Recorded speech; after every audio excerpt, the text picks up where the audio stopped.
Hello बच्चों, आप सब कैसे हैं? उम्मीद करती हूँ आप सब बहुत अच्छे होंगे। आज हम अपनी परिवेश पाठ्य पुस्तिका की पाठ 4 एक बूंद कविता पढ़ेंगे।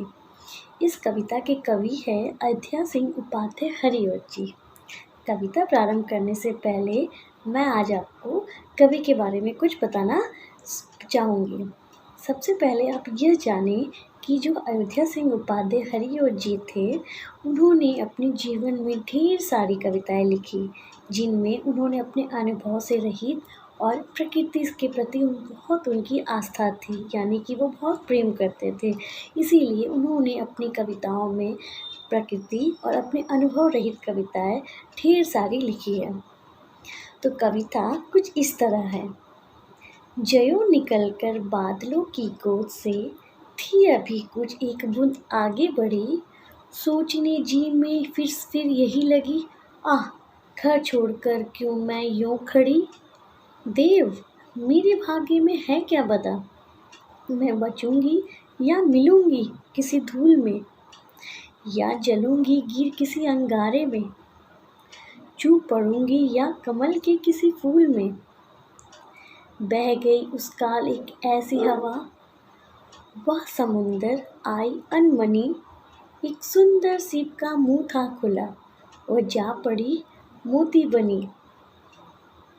लोग यूं ही हैं झिझकते सोचते, जबकि उनको छोड़ना पड़ता है घर, किंतु घर का छोड़ना अक्सर उन्हें बूंद लो कुछ और ही देता है कर।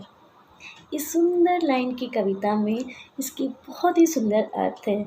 इस कविता के माध्यम से कवि हम सभी लोगों को यह संदेश देना चाहते हैं कि जीवन में अगर हमें सफल होना है तो हमें ढेर सारे परिश्रम करनी होगी। साथ साथ हमें उन परिश्रम करते समय आने वाली हर कठिनाइयों का डट कर सामना करना पड़ेगा, क्योंकि बिना हमें कठिनाइयों के सामना किए हम कभी सफल नहीं हो सकते। इसीलिए वो कविता में एक बूंद के माध्यम से यह बताना चाहते हैं कि किस तरीके से एक बूंद वह अपना घर यानी कि बादल उसे छोड़कर वो निकल तो जाती है, पर वो निकलने के बाद उसके मन में ढेर सारे प्रश्न उठते हैं। क्या वो धूल में मिल तो नहीं जाएगी? क्या उसका वजूद नष्ट तो नहीं हो जाएगा?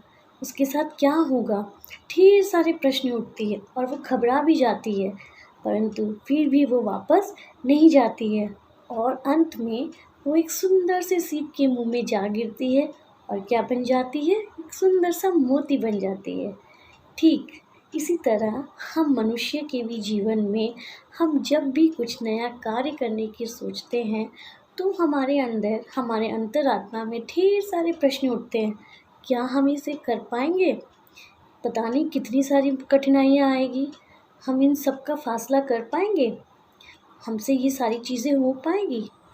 पता नहीं, बहुत सारी प्रश्न उठती हैं। लेकिन जो लोग घबरा जाते हैं वो जीवन में फिर कभी आगे बढ़ नहीं पाते, वो सफल नहीं हो पाते। लेकिन जो लोग इन सारी चीज़ों को छोड़कर डट कर सामना करते हैं, कठिनाइयों का डट कर सामना करते हैं, और उनके साथ क्या होता है? अंत में वो क्या होते हैं? वो सफल हो जाते हैं और जीवन में अपने आप को एक सफल व्यक्ति के रूप में देख पाते हैं। तो ठीक हमें भी एक बूंद के माध्यम से कवि हमें यही संदेश देना चाहते हैं कि हमें आने वाली परिस्थितियों से डर कर नहीं, बल्कि उसका डट कर सामना करना चाहिए।